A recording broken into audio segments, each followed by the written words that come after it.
Hello, Amber. Your role of Baja was further developed after your wonderful audition for the part. So how did you initially see Baja when you first got the script? Yeah, the writing was amazing. I can't deny that.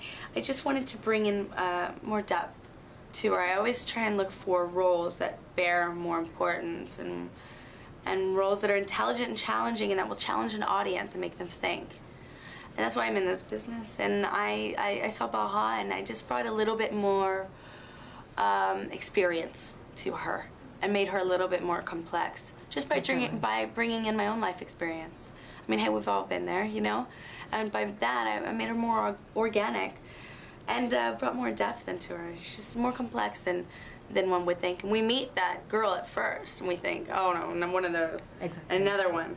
And then you meet that then you start to understand that there's more going on to her, and that's what's so brilliant about it. That was excellent, and I know that you just said you drew from your personal experiences to play Baja. So with this underdog, the underdog characters in this movie, do you think that Never Back Down is going to help underdog teens across America to stand up and do the right things no matter how it affects their popularity? I think that's the most important message in the film. It's to pick your battles, and Baja's battle at first was she was losing it. She was unhappy. She was with someone she was not happy with, only to be popular. She pretended to be dumb. She plays dumb. She smiles and is charming and sweet. And she's noticed that that's the easy route, the popularity. It makes high school easy, because high school is hard. Yeah. Such a hard time. She jumps out and does the tough decision. And those underdogs, like, they understand. Even the people that seem like they're on top, they don't have it that easy.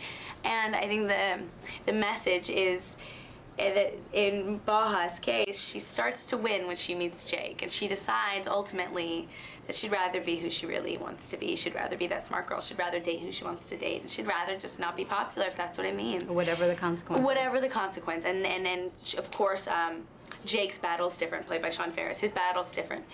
Even Jaimin Hunsu, who plays Roka in the film, even his battle is different. I mean, that's what this film is about, is picking your battles and this fight or flight, and doing the fight the right way. And hopefully people will understand that popularity isn't everything. And it's hard. It's a hard time in people's life. But this film kind of captures the essence of high school and coming of age. Absolutely. That moment, and it makes it fun and exciting and cool and sexy and fast-paced, and really it's done amazingly. I think it has a message, but it's not. It's more in the undertone of the film. Show me. Show you what? What you got? Show me. Can you take it to the ground?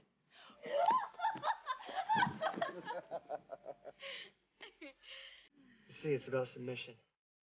Exactly. Speaking of having a hard time, I know that your co-stars went through like 8 weeks of training for mixed media martial arts. You were in fabulous shape. You're gorgeous in the movie. Now, did you have to do any training to look so great? No, I don't. I mean, I didn't have to do any training. I'm thankful that I didn't. So you've never experienced mixed martial arts? No, I never have. What do you think about females doing the sport? Good for them, if that's what they want to do. I personally can't relate. And I definitely won't be pursuing MMA if this whole acting thing doesn't work out, if you know what I mean. It's exactly. just not my thing. But if a girl wants to do it, I mean, why not? The sport is becoming enormously popular. It is. It's enormously. Do you think with its popularity growing so much that there's any danger with the number of kids getting involved in it that don't have the training for it?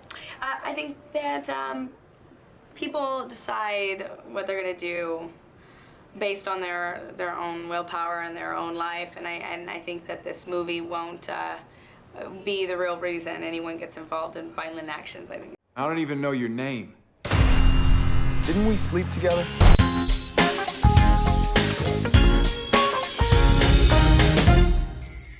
What's going on? I like it. You look good. Thank you. You look very clean, fresh, and sophisticated.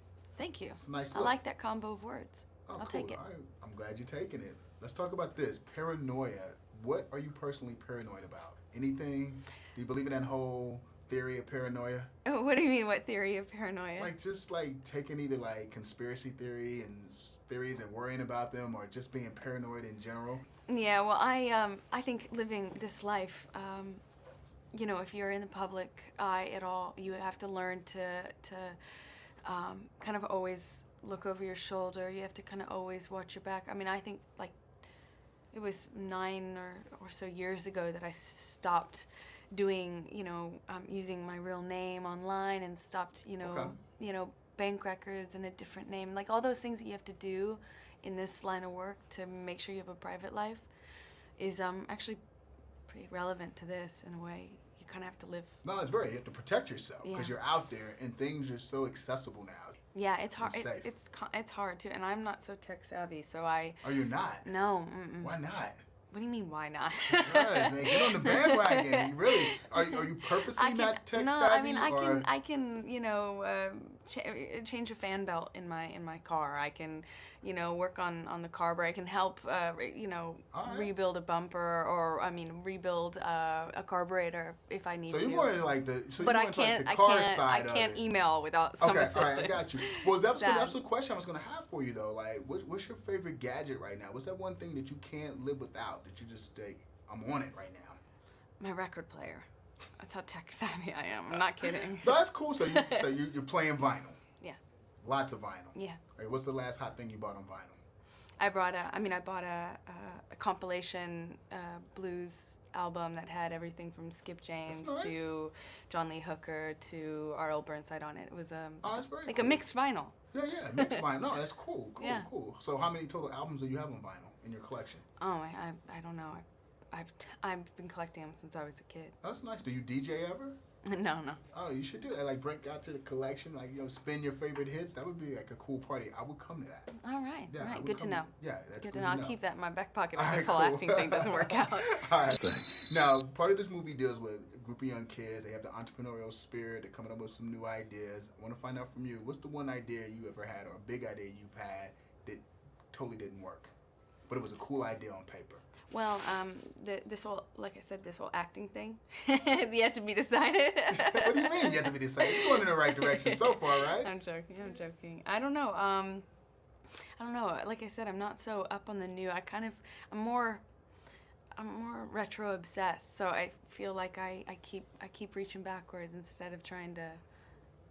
That's actually a cool vibe though, because I like the fact that you're like, hey, I'm not all into the tablets or whatever. I'd rather just collect some records, spin some vinyl, books, do the whole thing. But you never had like that one idea you wish you could like bring to life, but just haven't been able to yet. Well, I'd really like to.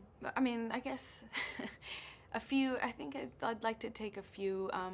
I'd like the ability to have my old cars fitted with seatbelts and such like amenities.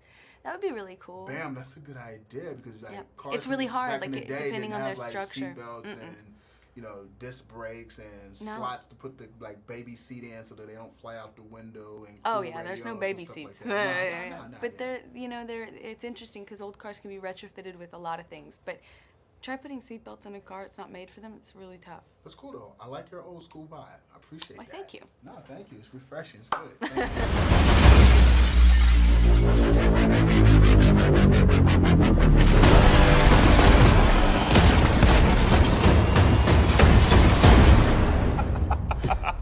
That was awesome. I kind of expected water to splash on me while I was in my theater seats or something. Yeah. But really, like, how does it feel to have like the action figures and stuff now? I mean, you've done a lot of movies, but now there will be maybe a video game and action figures that's probably modeled off of you. Like, how different is that to see that part of it? I know it was weird. I was at a fan signing at Comic-Con, and one of the fans came up, or what I thought was a fan, and she said she was writing the Mira spinoff comic book, and I thought that was so. I was like, what? That's crazy. Yeah. And also, why didn't anyone tell me about this? It was, but yeah, it's cool. It's kind of weird, to see yourself in action. In Barbie and action figure forms and dolls and stuff. It's kind of a surreal experience. Yeah. My friends now have kind of developed this habit of taking Mira dolls. A box was shipped to my house that I intended to send to my nephews, and my friends have a running joke now. They just keep hiding the Mira dolls in different places. So I have people over, and I'll go to open, the pantry or something. And there's a Mira doll sitting on a box of chocolate. It's like, It's very, very bizarre. I'm not thinking about Mirror Dog, but I love seeing you on film, so keep on doing your thing, but keep on watching or playing with the toys or whatever. I keep discovering them. Thank you. All right, thanks.